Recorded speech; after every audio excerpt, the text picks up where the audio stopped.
Hey guys, and welcome back to another LFR guide. This time it's for the Kor'Kron Dark Shaman encounter. Now this fight can get a little bit hectic, but it is pretty manageable. There are two bosses, and as the fight goes on they gain more abilities. So first I'll talk about the two bosses in specific, and then the overall strategy for the fight. So first we have Cardus. He does a nuke normally that just must be tanked. It doesn't really, that's not really a problem actually.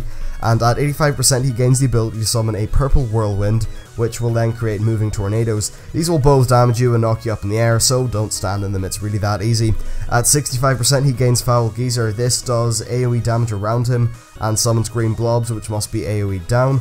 The blobs shouldn't be tanked or really dealt with by melee players because they do damage to players that are near them.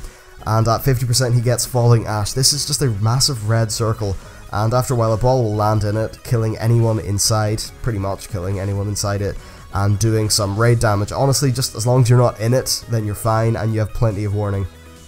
Next we have Harome. So he will do Froststorm Strike, which does 150k damage to the tank and increases damage taken by Froststorm Strike by 25% per stack. Now this must be swapped. We found around 4 to 5 stacks was a pretty comfortable time to swap it, and of course when you're swapping, just the other tank takes Harome and then the person who started with Harome takes Cardus. Really simple.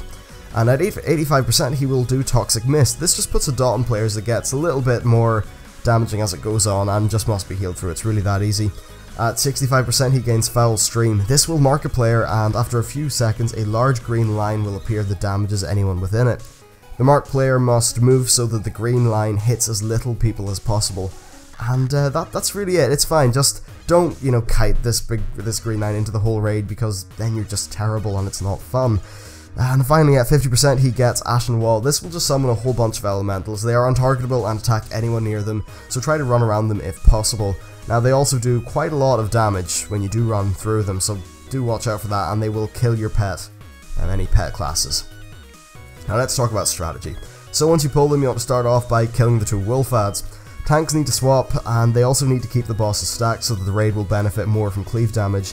Tanks need to be aware about boss positioning, i.e. they must keep the tanks away from Ashen Wall, away from Falling Ash, and out of the whirlwinds, just general stuff like that. Now the room will get pretty crowded towards the end and there's really nothing you can do, so you'll have to rely on at least half of your LFR group to not be terrible and stand in the fire. Well, not the fire, the toxic, but you know what I mean. And finally at 25% they will both Bloodlust. This increases their damage done and haste by 25%. This is also the point at which you should Bloodlust, and really if you can get here, then you're probably fine. Obviously, this is one of those fights where perhaps a lot of the raid could be dead at this point, but you'll still kind of squeeze out the kill.